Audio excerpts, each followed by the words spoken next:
Welcome to Biohacker's live show. My name is Teemu Arina. This is streaming right now to Biohacker's Handbook channels, Biohacker Summit channels, Biohacking Secrets channels. Our guest today is Anthony DiClementi, and also Siim Land's channels. He's going to be joining in within this conversation as well. So welcome, everyone. Today's topic, if we take a look at my screen, is Biohacking Secrets to upgrade energy and focus. Our main guest today is Anthony DiClementi. Anthony DiClementi is an author, trainer, and biohacker. And what I really like about him is that he's really implemented biohacking in a very holistic way in his life and with his clients. And he's a wealth of knowledge when it comes to biohacking information and how you can upgrade yourself. And he's going to be sharing some of the proven, tested, and science-based methods for optimizing performance, health, and focus. I want to remind you also at this point that Anthony DiClementi is speaking at the Biohacker Summit event, 1st and 2nd of November in Helsinki, Finland. So is Siim Land as well. And actually, we still have this week, we have discounted tickets available. And if you've never been to Finland, Finland is the home country of sauna. And we have this wonderful sauna area of traditional Finnish sauna, infrared saunas. There's also cryo chambers. There is even a photobiomodulation sauna. We have everything there.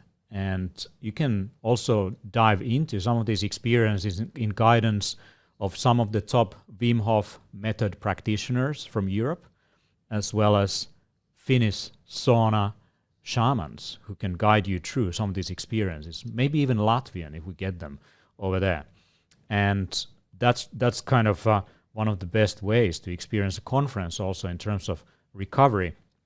And Anthony was with us at the Biohacker Summit in 2016, and we had a pretty awesome smoke sauna experience as well in Finnish wilderness, and he gave a keynote also at the conference. So head over to biohackersummit.com. We still have tickets available at a discounted price for a couple of days. And I also recommend you to go to biohackingsecrets.com. I guess that's the URL. And that's where you can learn more about Anthony. And he has a book also available, which you can get, a free book that will be shipped to you at shipping cost only, if I remember correctly.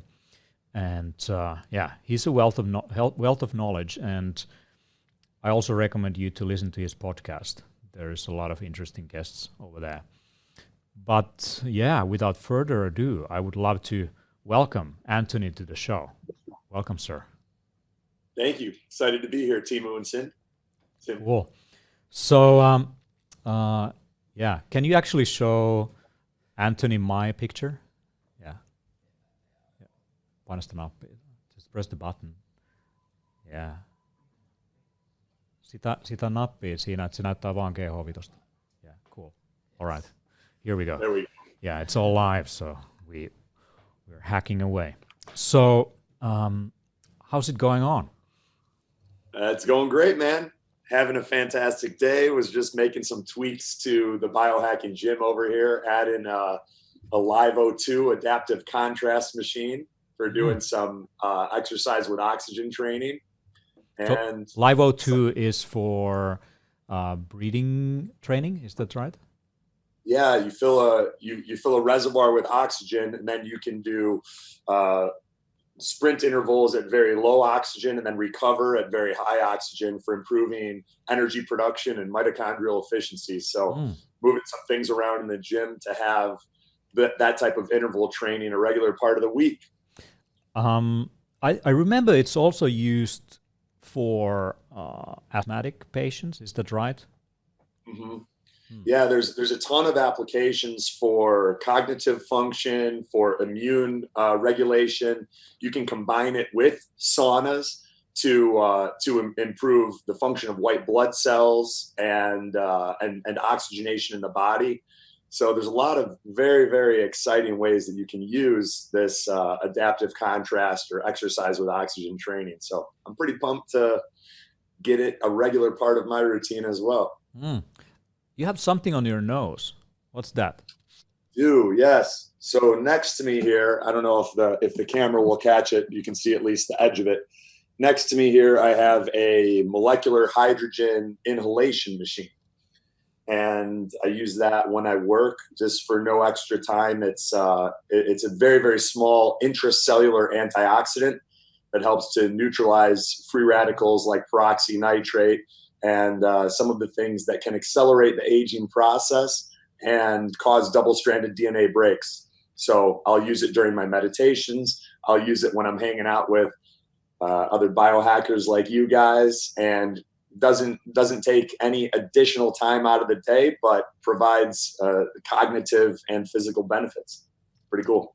Wonderful. I'm drinking from my traditional, actually, cup. This is like a traditional Finnish, it's called kuksa. So this is made out of, I don't know what's the name in English, but this growth, this kind of abnormal growth on a tree. And there is some reindeer bone also in this cup here. And what's inside is actually my favorite cup of coffee. So I have some really nice single origin, high altitude beans from Central America. And there is also some L-theanine in it and some lion's mane extract. So I'm going to use this during this conversation to really kind of elevate my presence. And what I really also like about drinking from a cup like this is that the wood will absorb some of the taste. So I'm always using this cup specifically to drink coffee, and it really rounds up, and there's this nice wooden taste also that kind of gets into it. So that's one of my favorite ways to have a nice cup of coffee. I dig it. That's why I love hanging out with you guys. These conversations turn into like fun show and tell episodes. Yeah. Share all the stuff we're doing. Behind me, you can also see some jars. So we are at the Biohacker Center studios here in Helsinki, Finland. And there is every possible superfood and supplement on the planet that you can use to make some upgraded smoothies. So I would love to hear, what is your kind of go-to beverage? What you like to kind of get yourself going, let's say in the morning, or perhaps for a podcast like this, or for the gym? Like, up to you to choose which beverage you describe. Yeah, most of my days start pretty similarly. I wake up and I hydrate. I have a fridge filled with something called a hydro shot. It's a product made by H2 Bev. It's a molecular hydrogen canned beverage. They've got a patent on the technology for having the highest concentration of H2 gas in their canned beverage. That H2 gas is the same thing that I'm breathing in right now. I'm a big advocate of molecular hydrogen and utilizing that technology for upgrading performance. So I'll start my day with a few cans of that. Possibly some Kangen water. I usually make an apple cider vinegar drink in the morning with either Topo Chico or San Pellegrino. Carbonated water. You get a little bit of an added benefit from that carbonated beverage. As you know, the CO2 gets absorbed. You get a little bit of an improved oxygen dissociation from hemoglobin. So a lot of people will simply look at blood oxygen saturation as a metric for how well oxygenated we are, but really we're only able to utilize the oxygen that is dissociated or freed from hemoglobin. And as you guys are well aware, acutely increasing the amount of CO2 in your body can improve the amount of oxygen that is available. So I'll make an apple cider vinegar beverage with some carbonated water, some lemon or lime, and then sometimes I'll add chlorophyll or other oxygenating compounds like that. And then later in the day, I'll usually do green juice. So I'll use a masticating juicer, not one of the centrifugal juicers that a lot of people use that actually tend to denature the enzymes and nutrients in the juice. What we know from the Gershon protocol that was popularized by the German physician, Dr. Max Gershon, in helping people at the extremes of dealing with health issues like cancer, like toxic overload. They tend to get the best results from using these masticating juicers that are much more gentle and free from that heat and friction. So I apply those same principles and try to keep that green juice, celery, cucumber, lemon, lime, mint, pretty much any water-rich organic green vegetable a regular part of my day. And I delay the foods that have a higher digestive burden or even, that are solid meals until later in the day after a lot of the cognitive demands have been met. You just make me want to drink some of the ginger juice right away. There you go. Oh, I need those greens also, but I don't have them at hand. So, okay, what are other methods do you use to hyperoxygenate yourself? Do you have let's say exercise or breathing techniques that you use to, bring more oxygen into your body? Mm-hmm.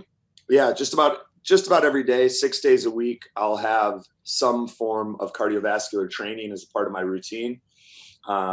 Preferably in the morning. If I have interviews like this, I have a treadmill in my gym, so I'll get on there and I will exercise at a rate where I'm able to breathe through my nose, but right under the threshold of where I need to open my mouth. And I'll kind of stay there where it's challenging for anywhere from 15 to 45 minutes. And periodically throughout the week, I'll change up the intensity. So some runs will be longer, but very, very low intensity, even as low as like 4.5 to 6 on the treadmill, miles per hour. It would be a little bit of a different conversion for kilometers per hour, depending on where in the world your listeners are at. And then sometimes I have fit tests and things like that I've created and found to be pretty accurate benchmarks for where your oxygen saturation and utilization is at, where I'll start out and gradually increase the speed until I get to a point where I can no longer breathe through my nose. And once I need to open my mouth and breathe, I'm done. And so those acute ways of training the body to not only perform with restricted airflow by only utilizing the nostrils, over time, I've found them to create a positive adaptive response that improves oxygen saturation and utilization and efficiency. I like to do a daily practice of breathing techniques where I first breathe in through the nose, and then very explosively out through the mouth.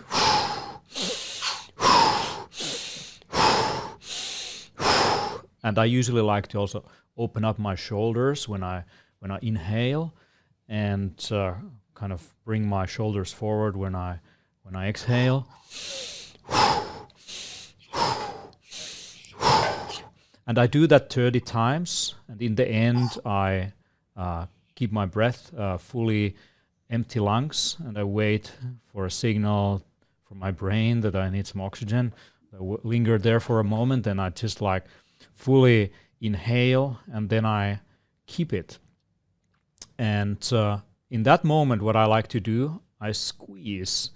I guess what's this muscle between The perineum.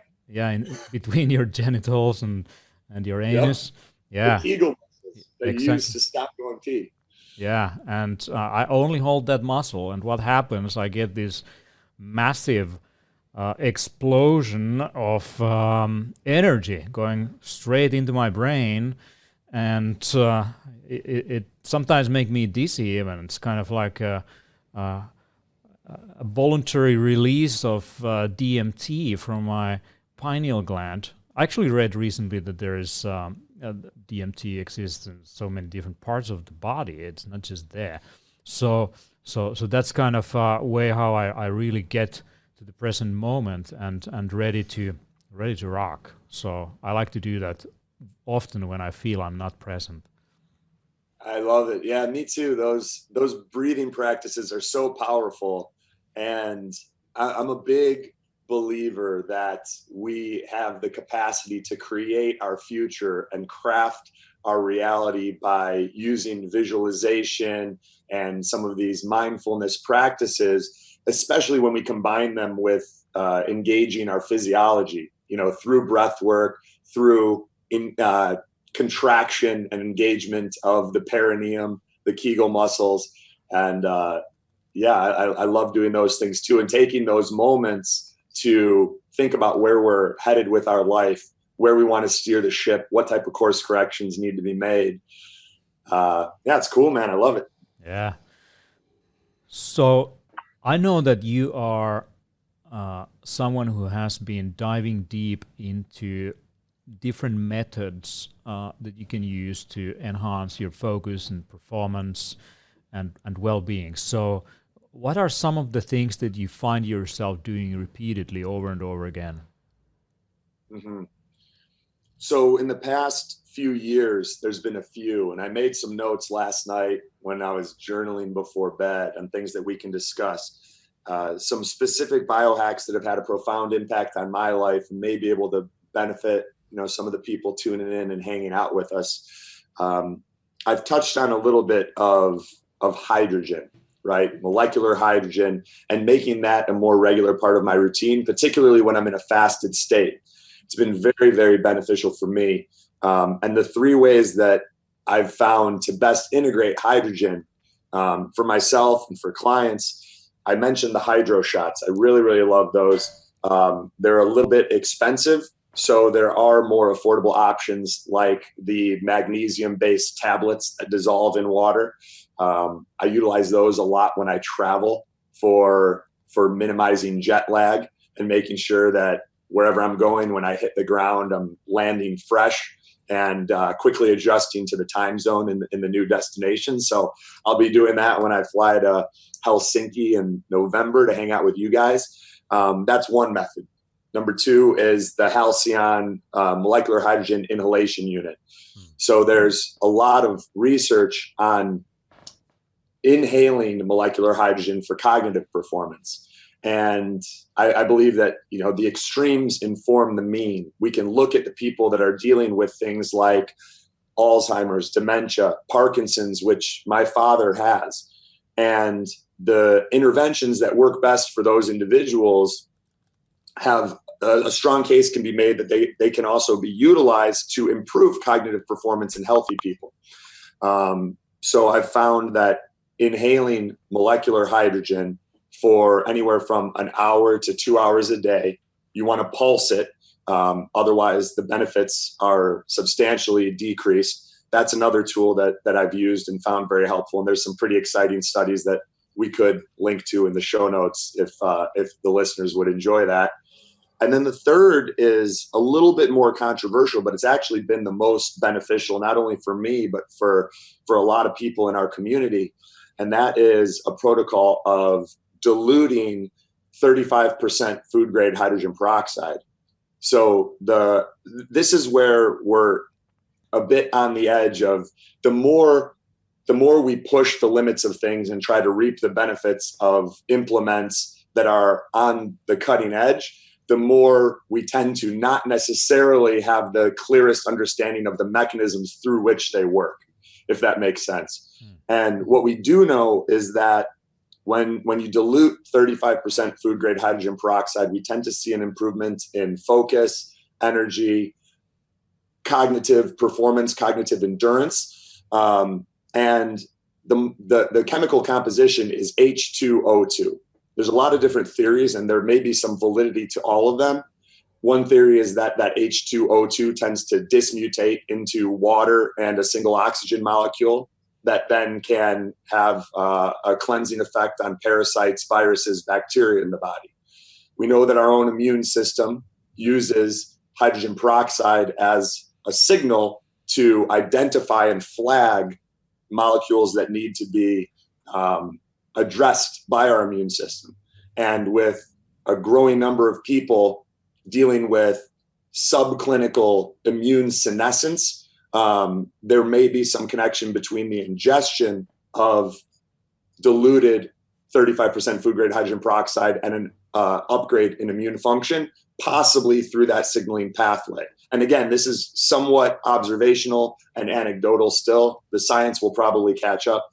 And then the third is that it may also dismutate into molecular hydrogen, H2, and oxygen, and have an oxygenating effect in the body. And then you have that same antioxidant, that intracellular antioxidant in H2 gas that we discussed with Biohacks 1 and 2 through the oral consumption of the tablets dissolved in water, the hydro shot, or through inhalation with the halcyon. So those are some that I'm loving right now. I see.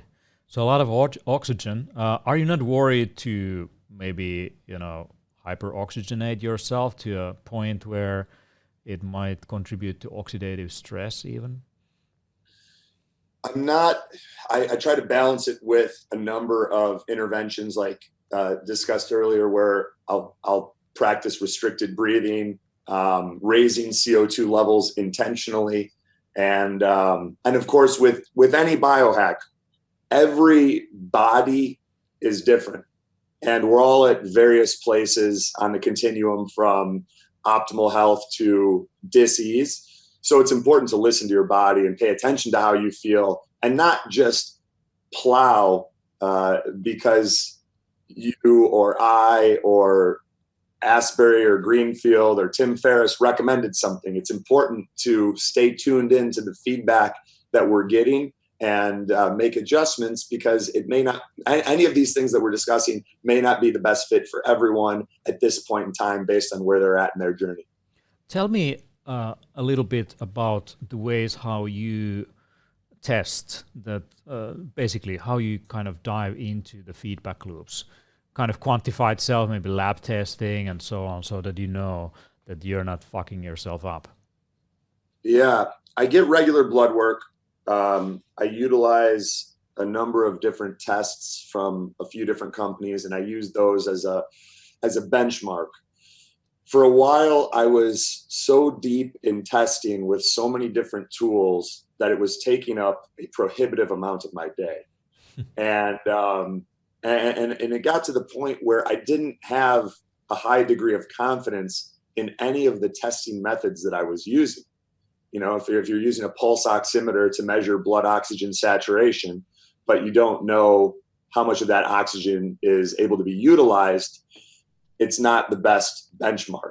If you're checking your blood pressure, your pulse, or your respiratory rate, things like that, there's a lot of scenarios where these tools and testing methods for quantification are not accurate. You have the Oura ring, which I used to love. I don't wear it anymore. I think that. Why is that? I found that I'd reached diminishing returns with the feedback that I was getting from it. And I think that I didn't feel good when I was wearing it, honestly. And I'm not sure if that was related to the low level of radiation that it does emit. I do put it in airplane mode a lot of the time, but it would pop out of airplane mode. And once I kind of got to a point where my deep sleep and my REM sleep was where I wanted it to be, I knew the cause and effect relationships between the habits that would facilitate a high amount of deep sleep and a high amount of REM sleep. And I knew when I wasn't doing those. I didn't need the ring to tell me.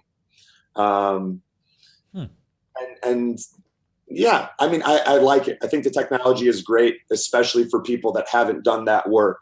Right. For me, I wasn't getting a lot of feedback that I could use to make practical changes to my routine, and to the interventions that I was choosing. The way how I see technology, and especially wearables and quantified self technologies, is that it's like, practicing martial arts. You learn a specific weapon. The moment when you master it, the ultimate mastery is to be able to go empty-handed, to not really need the weapon. So in a similar manner, like actually the most beneficial self-tracking device is the one that has taught you things to a point that you don't need it anymore. I noticed that myself with HRV, monitoring. I used heart math, for example, quite a lot, and to bring up my parasympathetic tone and increase heart rate variability. And that was a really practical tool to learn that in real time. But once I kind of figured out like how I do it, I can do it very predictably without using a device. So then I don't need it anymore either. So is there some specific measurement tools and technologies that you find yourself using occasionally? Like for example, I use this thing called Sculpt. It's a German device. It's a company that helps you to measure muscle tone and fat percentage on every single muscle. So I might use that occasionally to look through my training, that if I'm not getting imbalances in terms of muscle quality and tone. And I found it useful to use occasionally. So do you have something similar that you would dive into occasionally? Yeah, and I'll share that in 1 second. I apologize. As we were getting the technology going, I've been chugging Topo Chico over here and water. I need to run to the washroom real quick, but I'll be back in 30 seconds with an answer to that. Maybe Sim can jump on and chat. I'll be right back. My apologies. Okay. Yeah. At this point, I think it's cool if we bring Sim online. So if we can see if our friend Sim Land from Estonia is live. So put on the gallery view. Yeah, cool. Nice. While we wait for Anthony to return, Sim, how's it going in Estonia? Well, everything is going really good, and it's the beginning of autumn, so the weather themselves are still, like usually the best time of the weather for Estonia is the autumn, so it's the most beautiful time here. Yeah, same here. I think the summer is still going on strong here in the north. So I definitely enjoy global warming at this part of the world for sure, but I don't know if it's gonna be a good thing to celebrate really. But with that, I mean, welcome to the show also. What's up, Sam? Yeah. Hello. What's up, Anthony? Good to see you again. Thank you for your book, Metabolic Autophagy. It looks awesome, man. For sure, you're welcome, and I'm glad you like it. Yeah. So, Sim, what are some of the kind of biohacking routines or tools or technologies that you find yourself coming back to on a regular basis? Well, I think you put it really good in a sense that the best kind of technology you want to pay attention to is your own self or your own body. And I'm always constantly trying to listen to that the most rather than try to rely on any tool or gadget. But with that being said, I still think that there's still a lot of use for these things, especially if you're like trying to build certain routines or find certain patterns, so to say.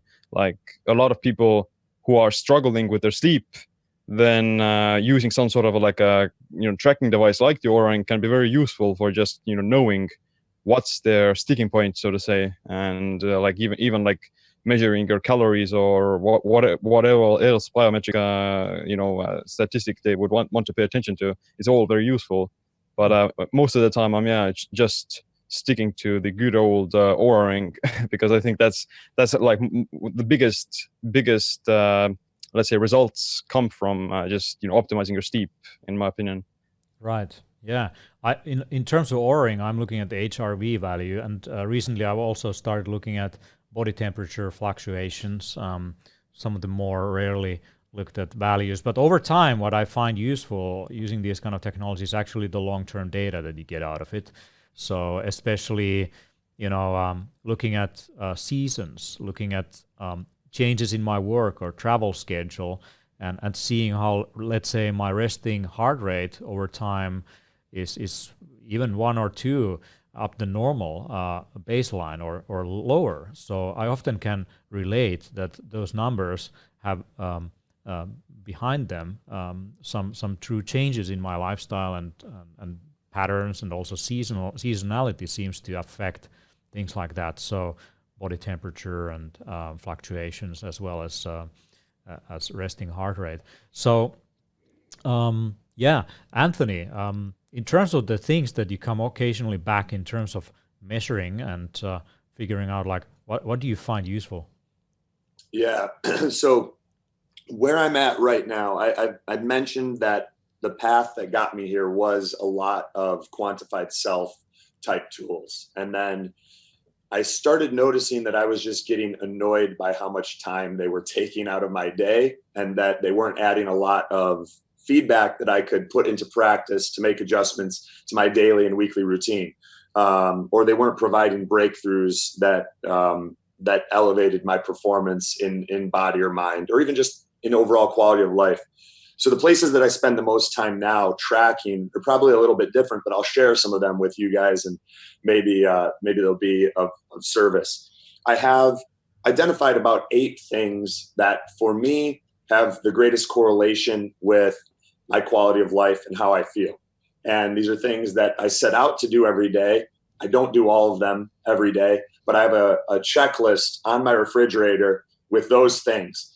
And I actually check them off as they're done throughout the day. You know, waking up in the morning and doing a meditation using my Muse headband while breathing molecular hydrogen. That's one of them, for example. Doing my apple cider vinegar drink and taking my empty stomach supplements. That's another example. Getting a workout in and including some of that cardiovascular training that we discussed earlier in our conversation. That's one of them, right? And I know that if I'm hitting about 30 of those habits on a weekly basis, it's a pretty good week. Those weeks I tend to get more done, I tend to feel better, etc. So that's one thing that I track. It's not an Oura ring, it's not my blood pressure, it's not my blood oxygen saturation levels. I'm tracking the cornerstone habits that for me have the greatest connection to my quality of life. I use this device that I was turned on to by Nick Pino. It's called an ENV RD10.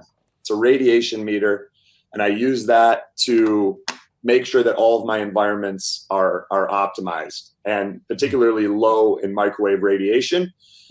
So it's when I'm working at home, it's easy. I know that if I'm in RF mode, I'm going to have less than 2 green lights, and with the sound on, it's not going to be beeping, right?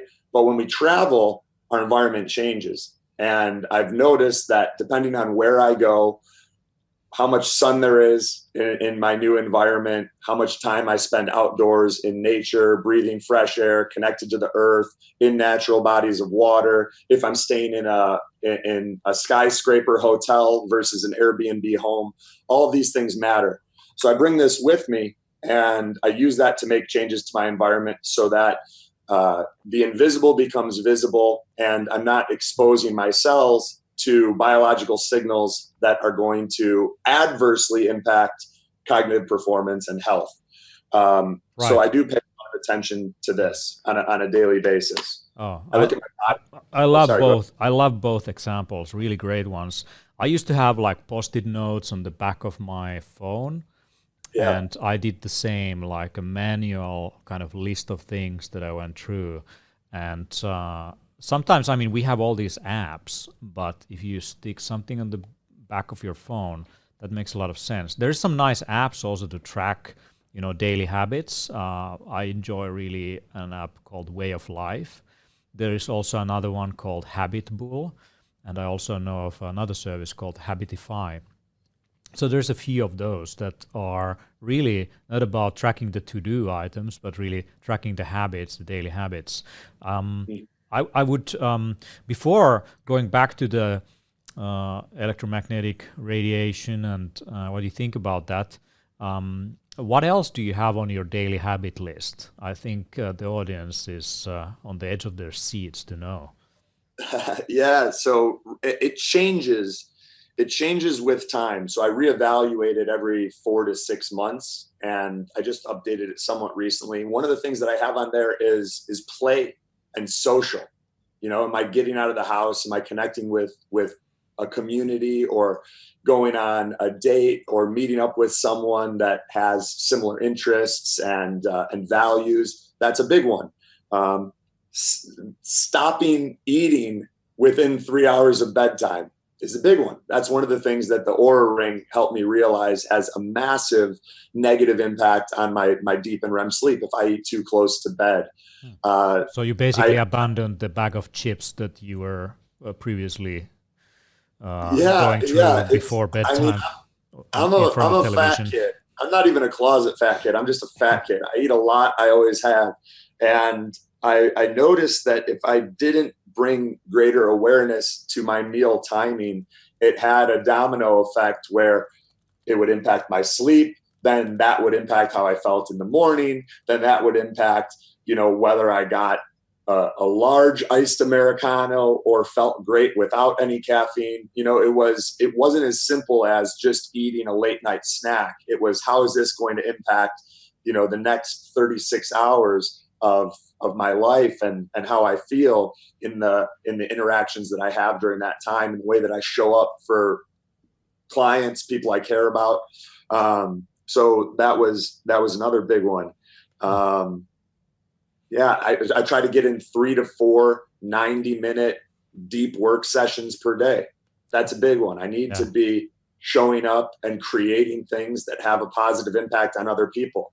And some of that directly translates to money, and a lot of it doesn't. And that's okay, because if we're all here, I believe, building 2 things. We're building our legacy, our body of work, the shit that we leave behind when we're gone, and we're building our eulogy, which is the human component of that legacy. Who are the people that are going to show up when you pass, and what are they going to say about you? And when our life is too much about just doing our own thing for our own benefit, because I want to feel good, it can prevent us from creating in a way that has that ripple effect and builds a body of work that contributes to our legacy and also impacts lives in a way that contributes to our eulogy and the people that are there when we transition. Right on. How about Seam? What would you put on your daily checklist, like things to make sure you're getting into your day?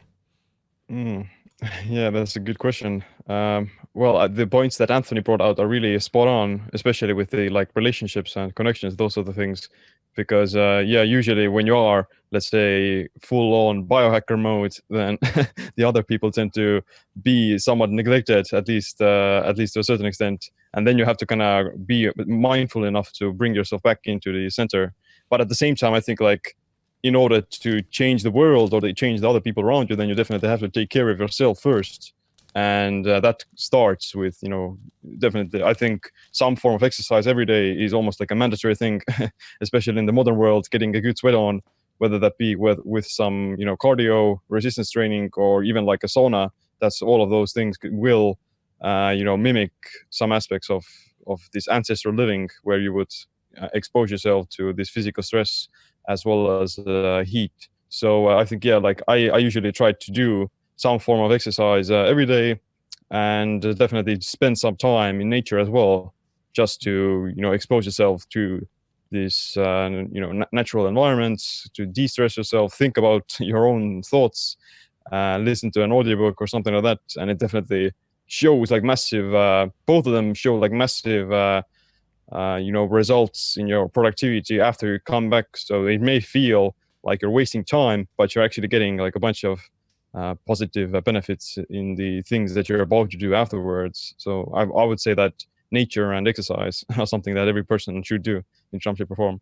Right on. I think you can abandon a lot of biohacking tools and equipment by exposing yourself to nature. And while we are having this conversation, I'm just gonna hydrate myself. I have some Quinton Hypertonic here. I really love the packaging of this thing here. Do you guys know what it is?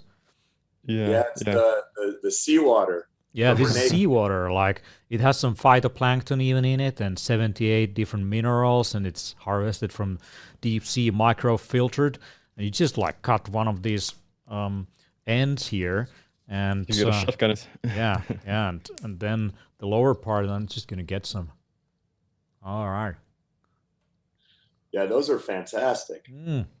It tastes really salty. Yeah, there is a lot of hydration products that are like made out of all these artificial mineral additives, but I really like, the real stuff. So that's one of my favorites for sure.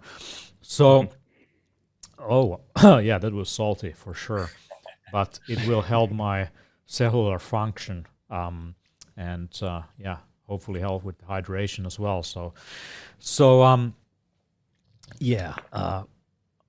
Did we fix the Instagram audio? Maybe? No. Yeah, maybe. Cool.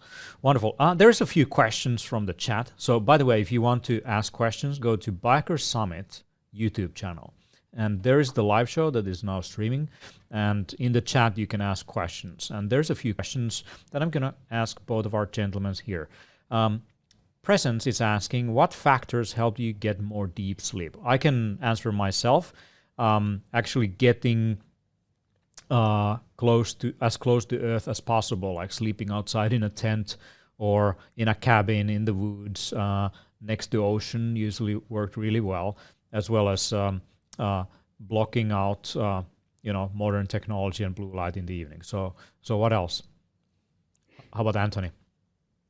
Sure. For myself and we've had now dozens of clients see 300 to 400% improvements in deep sleep and REM sleep. Certain people tend to struggle more with deep sleep. Certain people tend to struggle more with REM sleep.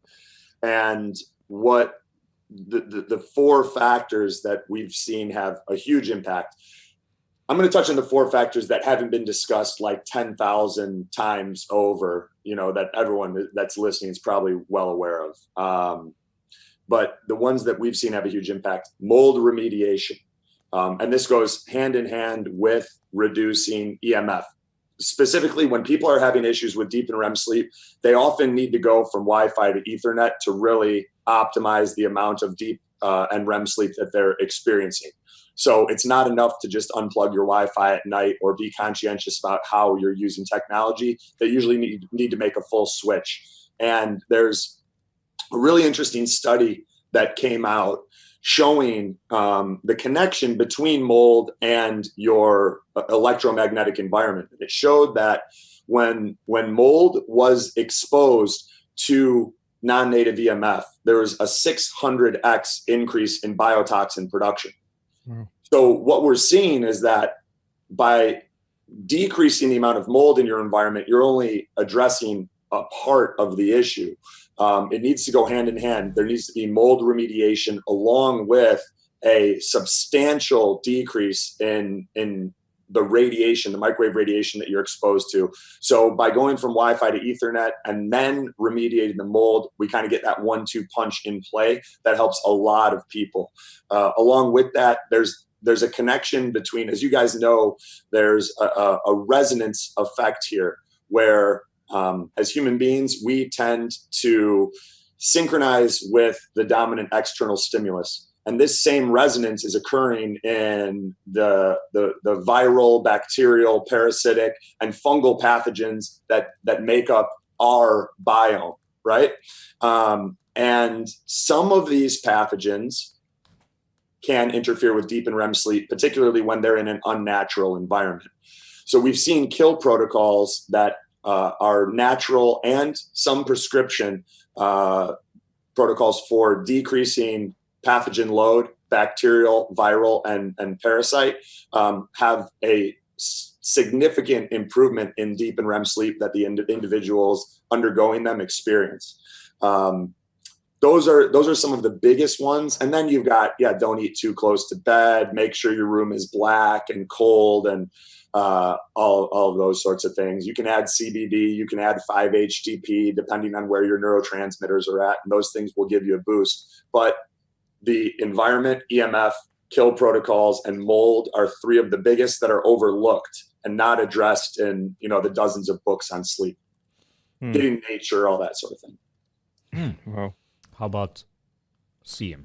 Yeah, those are really good tips, and those are probably one of the biggest ones that people don't even think about, like mold and EMF. But I would maybe add like, cortisol and stress to the mix as well. So I would imagine like most people are, sympathetically dominant, and they are experiencing too much stress, especially around their bedtime. So yeah, definitely making sure you're not overstimulated by things like blue light or even like entertainment and social media. Those things like psychologically can wire you up as well. But even if the stress is more physical, then that has to do with looking at the overall daily routine and daily schedule. Like even if you are, let's say, over caffeinating in the earlier parts of the day, then that will have like a effect, or it's going to impact your deep sleep in the night. So yeah, like making sure that you don't expose yourself to like overworking too much, random stressors. And even if you are, let's say, too stressed out by the end of the day, then taking some sort of like adaptogens, or like some herbal teas, something just to calm yourself down, that can really be very useful for just psychologically as well as physically preparing for going into deep sleep. Yeah, this is huge, and Sim kind of reminded me of something that I think is important to address. When our sleep is off and we're not recovering adequately, either due to a lack of deep sleep, a lack of REM sleep, or any combination thereof, it can lead to this situation where then we have to over caffeinate, or we have to go to certain stimulants, Adderall, Ritalin, these being increasingly popular, right? And we see this domino effect where now you have people who are probably already chronically sympathetic dominant. They're like in fight or flight all of the time. And because their sleep sucks and they need to get shit done, they're then over caffeinating and they're using prescription drugs that's further exacerbating this state of chronic fight or flight, chronic sympathetic dominance. Now, what do we know if we're in Africa and we're being chased by a lion? Our bodies doesn't give a shit about digesting our food well. Digest is something that by definition occurs in parasympathetic, right? So now you have people who biologically, their cells believe that they are being chased by a lion all day, every day. We see decreased blood flow to the gut because they're saying, all right, I don't care if you can digest your food. You need that blood flow going to your brain and your muscles so that you can think about how you're going to get out of this situation. You can fight or you can flee, right? So we see decreased stomach acid production, decreased enzymes, other issues like intestinal permeability. That's a slight deviation from this current conversation, but there's no surprise that digestive issues are becoming epidemic, right? And then on top of that, what else happens when we're in parasympathetic? Detoxification. So it creates this scenario where chronic sympathetic dominance leads to suboptimal digestion, suboptimal detoxification. Are we really exposed to way more toxins now, or are we just detoxifying less effectively? We don't know. People will tell you they know, but they don't know. And these are important things to consider. We got to unwind all that shit if we want to get back into optimal daily performance. Right. So I want to remind people that you can join the conversation. We are getting some Q&As in. You can just join the discussion by going to biohack.to/Anthony. So biohack.to/Anthony. And there's the video recording also if you're looking for it. And there's a chat that you can jump in. Both of these gentlemen will be at the Biohacker Summit in Helsinki 1st and 2nd of November, giving keynote presentations, as well as 1,000 other people who are interested in biohacking from over 30 countries. And there's 40 exhibitors. There's a cool exhibition where you can dive into a bunch of this equipment and hang around with all of these fine gentlemen and ladies as well who are into biohacking. So you should come over. Our team will be optimize your day from the morning when you wake up to the evening when you go to sleep. Now, there was a question in the chat about what was the name of Anthony's EMF toy. Chema and Lini is asking. Yeah, it's the ENV RD-10. So if you were to do a Google search, or it's available for sale on Amazon sometimes, you type in ENV space RD-10 meter, it will come up. And you want to be careful because it's most effectively used in RF mode. So that's what's going to be looking at your wireless exposure to microwave radiation. And you want the sound on, and you want to make sure that you've got less than 2 green lights and no beeps in your work, sleep, chill environments, and when you're utilizing technology like your cell phone, laptop, computer.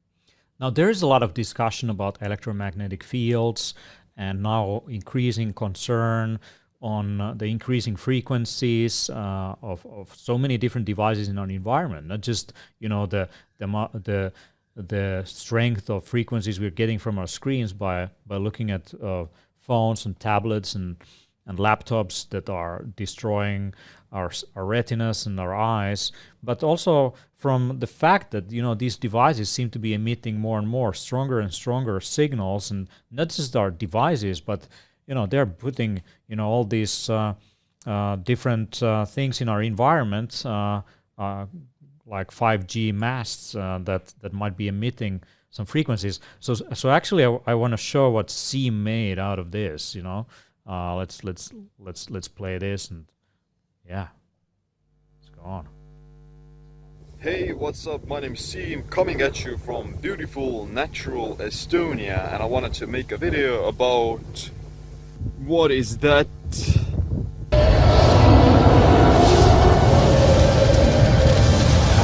Oh my god! It's here! Oh my god! 5G!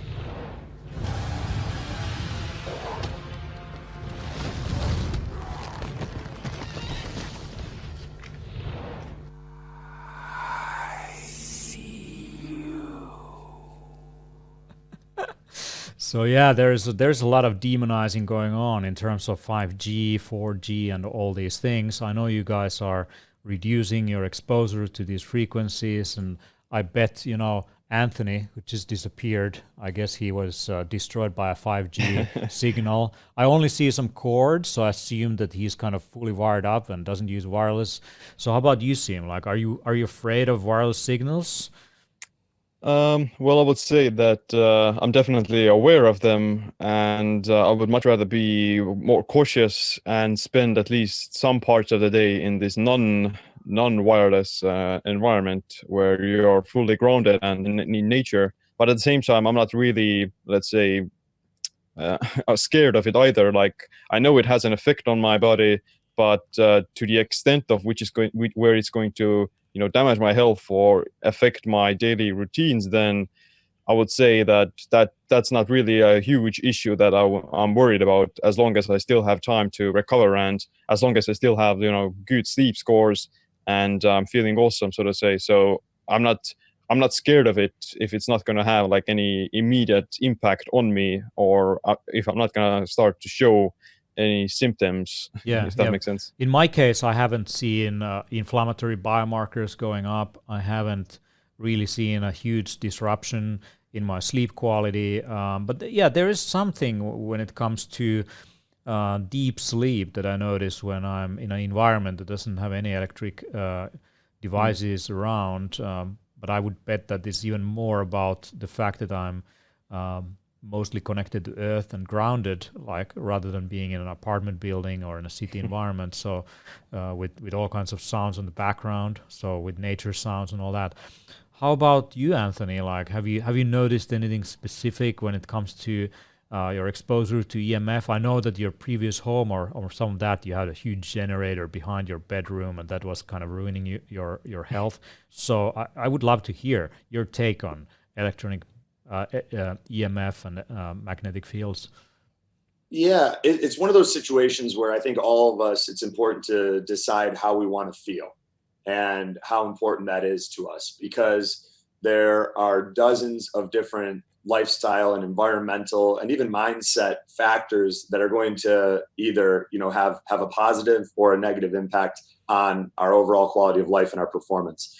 For guys in Chicago, which is where I lived for years, or a home in Florida, or even best, a home in a villa in Mykonos, right, where it's still 3G and there's much less cell towers, cell masts, as you guys call them, where I can go for daily swims in the Aegean. All of these things play a role, and I tend to need less sleep when I'm in a very clean environment. I wake up feeling more refreshed.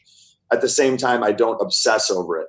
One of the things that we now know, and this was brought to my attention doing some work with Dr. Joseph Mercola, connected me with Emily Givler from Tree of Life Health. And she does a very cool assessment that involves your genes and the results of your organic acids test. And she looks at some of the genetic factors that could have an ergogenic or an ergolytic effect on your performance. There's a certain percentage of people that have a gene.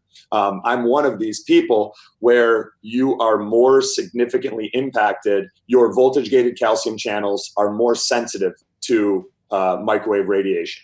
So there's a biological reason that we can see when we're doing the right genetic tests for certain people noticing a more profound impact from their environment compared to other people that say don't have that gene.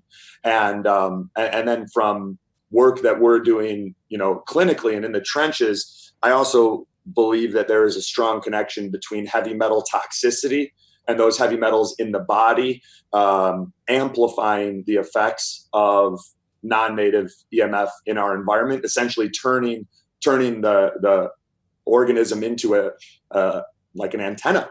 And a lot of those heavy metals tend to impact our bone marrow and in through that our immune system and endogenous stem cell production.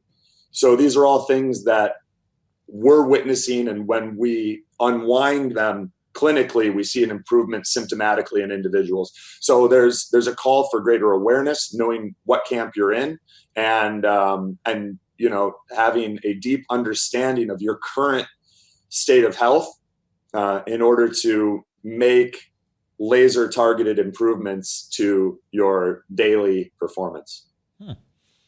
Wonderful. Anthony, someone is asking, Raven Seeker is asking, what blood testing companies do you use?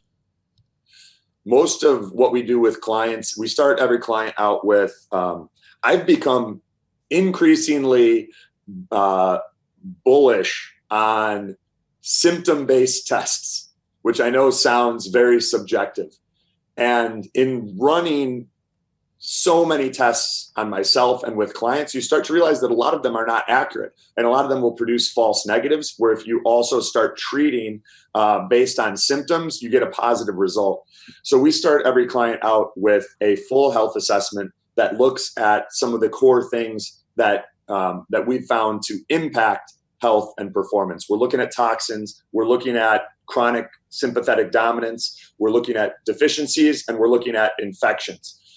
Those are the main four that I believe then cause a lot of the secondary symptoms that functional medicine and integrative medicine refer to as the root causes, but they are not. And then I start most clients out with a life extension. I like life extension a lot. They've got a male and a female elite panel that provides some insightful data points. And so I'll look at their health assessment that's something that we created internally. And then I'll look at the results of I'm doing this hand thing a lot to talk about two things. I don't know why I keep doing that, but we'll look at that alongside their results from their life extension male elite panel and female elite panel to build out the initial phases of their protocol. And then as we go, based on those results, if we're seeing low white blood cell counts that could indicate a chronic viral infection. If we see, there's a lot of different things that could come up that would result in us ordering additional testing, or if that additional testing is not going to have a profound impact on their protocol, or if it's just more economically feasible to treat, and the treatment protocol would have health benefits rather than health risks, we'll just discuss it with the client, let them decide if they want to get the test or if they want to go ahead and integrate some of these biohacks and tools to potentially improve prognosis. Yeah, we contributed to a battery of lab tests actually called Health DX. So Health DX in Finland, it's already available, and it's going to be internationally as well. And it comes with documentation on your lab results that is around the size of a biohacker's handbook. So around 500 pages of interpretation of your lab results. And that's designed by Dr. Olli Sovijärvi. And we look at general health, metabolics, we look at hormones, there is tests that look at inflammation, nutritional status, looking at micronutrients, macronutrients, fatty acids. There's a lot of things in there, and it's full blood analysis, by the way, so it's not woo-woo stuff. And one thing there definitely is hormones. There's actually a question in the chat from Mike X on best hacks for testosterone. I would say lifting heavy weights is a really good one for that. And also reducing stress in different ways. If you are struggling with high estrogen or stress hormones, then I would definitely look at supplementing with things like nettle root. Nettle root has shown to bind to sex hormone binding globulin, leading to increased levels of free testosterone. If you combine that with some pine pollen or something like this, you can increase it temporarily, but there is nothing better really than going for some heavy duty exercise. And what about you guys? What do you think?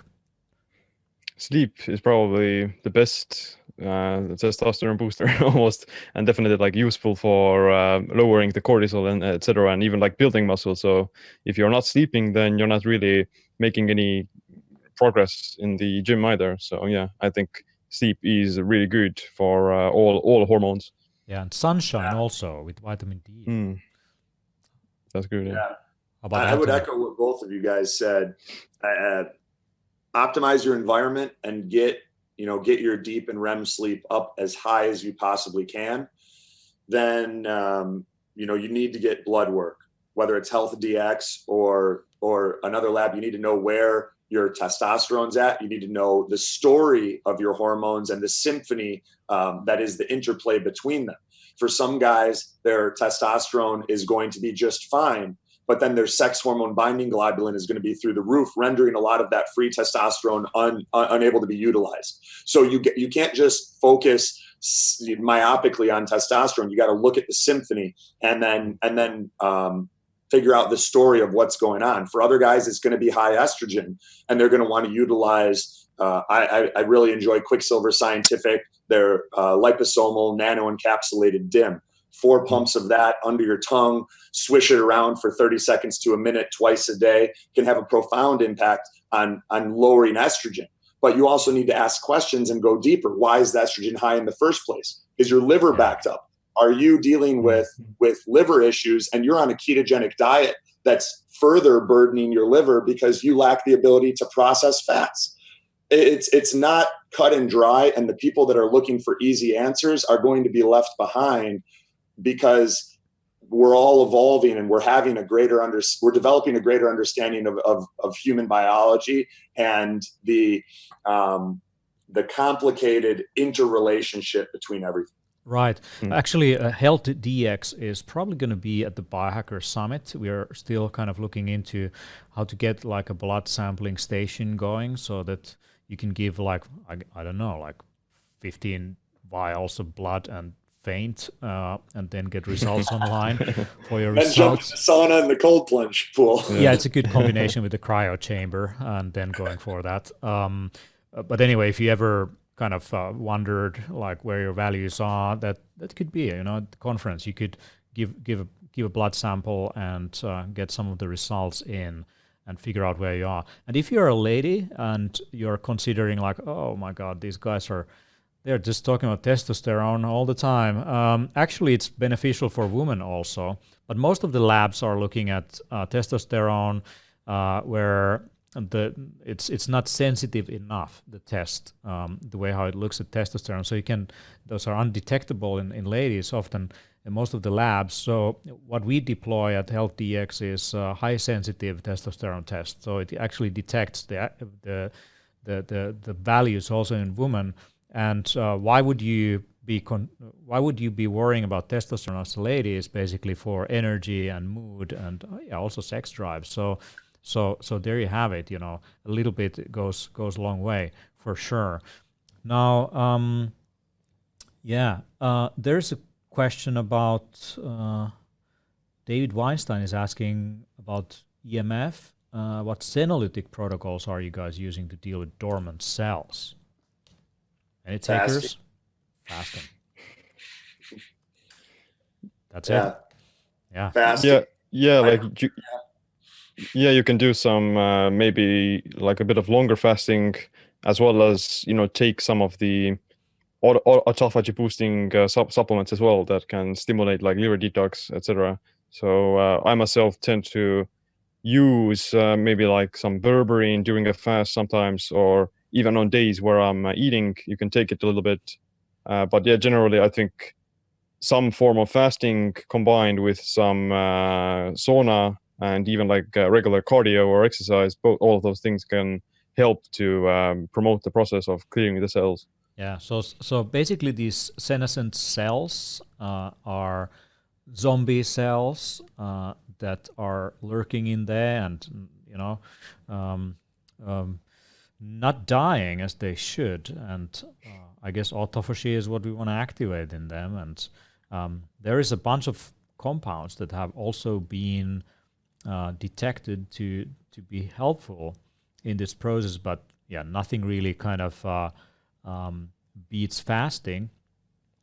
But I want to add a little bit, like it's especially good for this conversation that we've been having about EMF. So actually EMFs can stimulate autophagy a little bit, just because like it causes cellular stress to your body, and then the body activates autophagy like a defense mechanism. So it's definitely not the best way of doing it, but at the same time you can see that, okay, although EMF and those things, they are like, I would say that they're, in most cases they're not useful. They would much rather have like a slightly negative effect, but at the same time there's light at the end of the tunnel, so to say, that you can hope that, although those EMFs are damaging you, that you can say that at least they activate autophagy to a little bit. Yeah, there is a few compounds that I would take. One of them is quercetin. Quercetin has shown to be beneficial, at least in animal testing, to reduce senescent cells. And the other one I would go for is the different polyphenols and compounds that you can find in, let's say, green or black tea. So these theaflavins have they have impressive safety record, and they can definitely help you to get rid of some of that crap that's lurking in your body. So there you have it. Yeah, and I would also add three things. One is detoxification, because we need to remove the things that are preventing our immune system and this process of autophagy from functioning properly.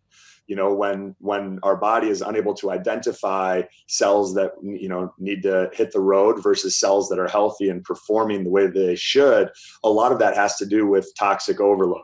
So getting rid of some of the metals, getting rid of some of the pesticides and the viral and bacterial and parasitic and fungal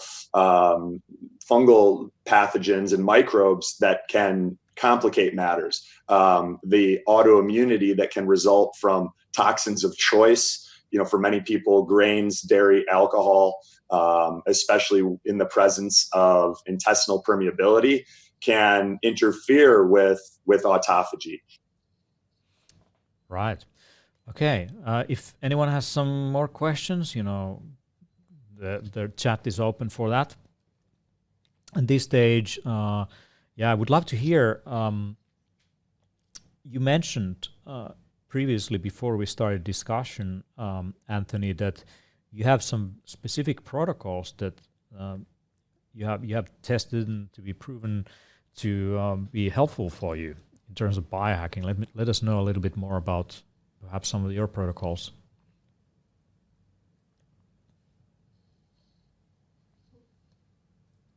Intravenous nicotinamide adenine dinucleotide. So we did an interview on the Biohacking Secrets show with Dr. Joseph Mercola, where he shared his NAD suppository protocol.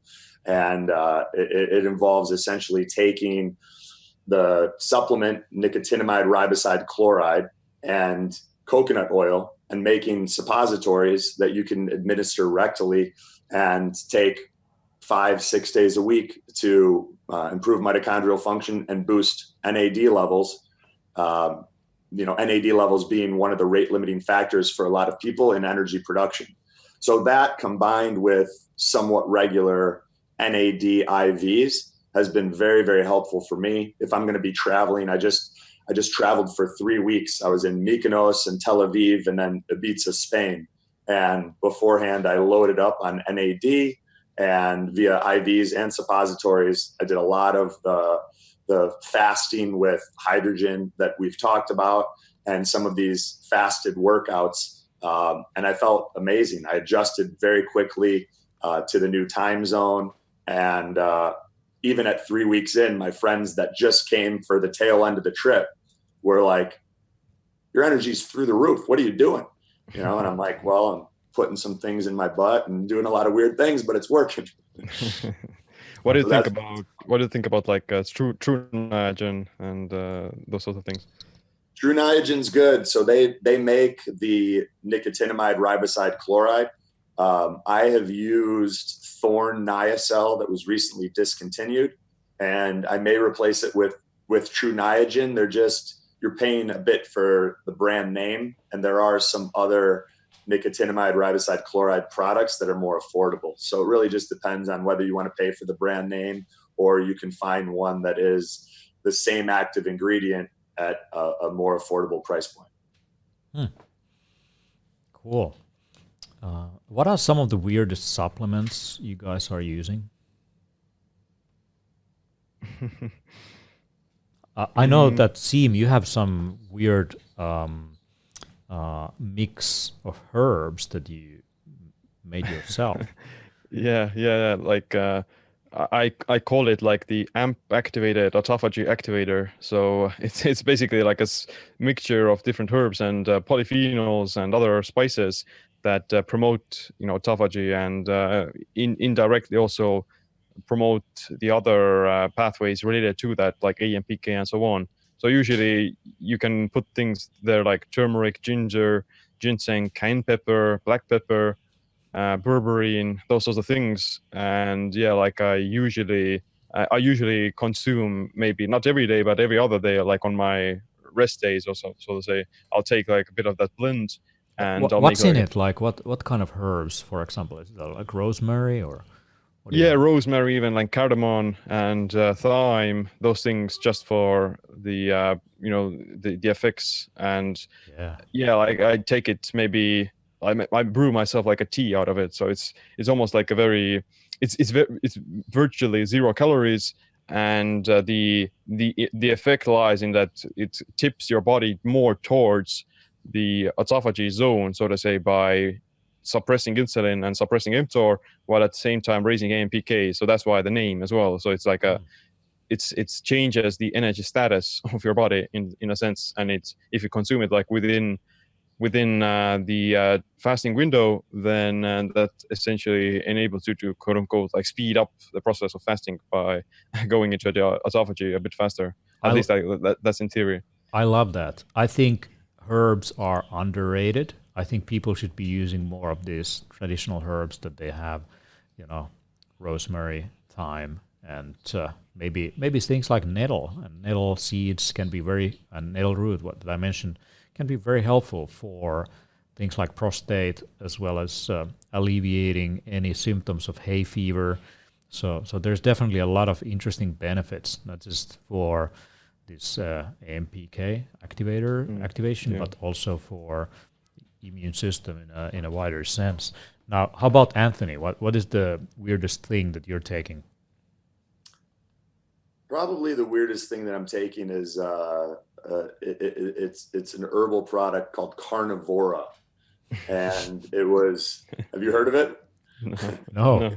I'm looking forward to to knowing more about it. I guess it's like something made for carnivores. No, it's derived from the Venus flytrap, and it was originally brought to popularity by President Ronald Reagan. He used to have it shipped to the White House, It's utilized by a lot of people dealing with cancer, and has an antimicrobial benefits, an immune modulating effect. So I utilize that. I'll cycle that along with cat's claw, particularly cemento, phosphatidylserine, which is not that weird, but extremely beneficial. I made a note when we were discussing like our adrenals earlier and keeping our circadian rhythm tuned. Phosphatidylserine can be very nourishing for the adrenals, and especially if taken with dinner or before bed, it can help keep our circadian biology tuned in. And then the other one is and also cortisol. So I think it lowers morning cortisol also. Yep. Yeah, exactly. So you can use that to, you can take it at night to improve your sleep, and then you can get up in the morning and drag your butt outside in the sun and do your meditation out there, and kind of, over time, those things will have a tuning, a normalizing effect on your circadian biology. Cool. I like some of these honey products like Perga and also royal jelly, that is like a honeybee secretion that is used in for nourishing the larvae, as well as adult queens. So it's secreted from the glands of these nursing bees, and it's quite an interesting thing. So I like these natural products. Certainly. What was the first one you mentioned? Perga? Can you repeat? You said the first one you mentioned, it sounded like Perga. Perga, Perga. It is the basically the bread that the bees use. It's pretty nutritious. I think it's an underrated superfood for sure. And so when it comes to royal jelly, that is not fully studied in terms of human consumption, but I find it gives a kind of nice stimulatory effect, but you can definitely get some allergic reactions to it also if you're a bit sensitive to things like some kind of anaphylactic reaction. So I don't know, but works for me. So one thing that I'm not using is NADH supplements. I'm not fully convinced that the research that is out there is conclusive. It seems to have some issues. It's hyped definitely in the biohacking community, but I rather go for natural ways of increasing NADH rather than taking directly. Often, when you're skipping some steps in synthesis of different compounds in the body that body produces naturally, there might be some side effects coming out of it. So that's what I'm worried about. That's why I don't take melatonin. Although I might take it as a microdose occasionally, it can speed up recovery. So by the way, there's a trick. If you feel that you have some like flu symptoms, that's when you want to take a megadose of melatonin in the evening. You also want a megadose on vitamin D within basically once the symptoms are coming in, like within 24 hours. Later than that, you're not getting the benefits of your immune system kicking in. So that's where I would use melatonin for sure, not on a routine basis. So I think we've been running like 1.5 hours almost. So and it's getting late here in Finland. It's half 11. This recording is going to be available later on at the Biohacker's podcast and also on Biohacking Secrets podcast. You should take a look at Anthony DiClementi's work at biohackingsecrets.com. And I want to hear kind of last bits from you guys. What are some of the things that you want to kind of dive deeper into in your presentation at Biohacker Summit in Helsinki, Finland, the 1st and 2nd of November, like what are the kind of the topics that you will be covering more over there? Anthony. Yeah, I'm going to be sharing some parts of a 28-day protocol that I've been using myself and with clients for autophagy and ramping up detoxification, and particularly addressing some of the components of detoxification that are overlooked. So heavy metals and some of these low-level chronic infections that can have a powerful deleterious effect on our performance, so that within 1 month, people who are willing to go all in. It's not an easy protocol by any means, but I believe it works better than anything that's out there right now. It will be one of the most effective ways that attendees can have an immediate impact on their performance in mind and body. And that's aside from just coaching clients who we work with one-on-one, it will be the first place that we reveal it. So Teemu, if you're able to share the link after Sim drops his knowledge bombs, grab your ticket to Helsinki. It's one of my favorite events. I'm excited to go there and hang out with Teemu and Sim and all of you guys who are there. And it's going to be a great time. So make sure you get your butt in a seat and show up. Yeah, and if you're coming to Biohacker Summit and you want to get your ticket now, you can actually get it at an early bird price. That was the previous price point by just using the code Biohacking Secrets, and that will give you a nice discount. So you should go for that. Use the code Biohacking Secrets together, and you get 50 euros off the regular ticket price. Now, Sim, what would you be sharing? The topic of the summit is going to be about like optimizing your day. So I want to bring into more the aspects of circadian rhythms with intermittent fasting and autophagy and those sort of things, because if you look at it, then it's very fascinating to see how your own body kind of has these very diurnal rhythms and patterns that are very much complement, and these different processes happen throughout that process and they're complementing each other. So it's almost like a very symphony and harmonious flow of these different hormones and patterns that need each other to function optimally. So I'll definitely look into, talk about fasting and other nutritional strategies, but combining it together with circadian rhythms and definitely like chronobiology. Amazing. So thank you very much, guys. The recordings are going to be available later on. You can go to biohacker.to/Anthony, and you can already watch the recording of this one if you missed something right after the streaming stops. And go to biohackersummit.com. Take a look at the upcoming event. It's going to be quite amazing. It's a 5-year anniversary event. Both these gentlemen are going to be there, and 40 other amazing speakers. And it's going to be a lot of fun. I can't hardly wait for it.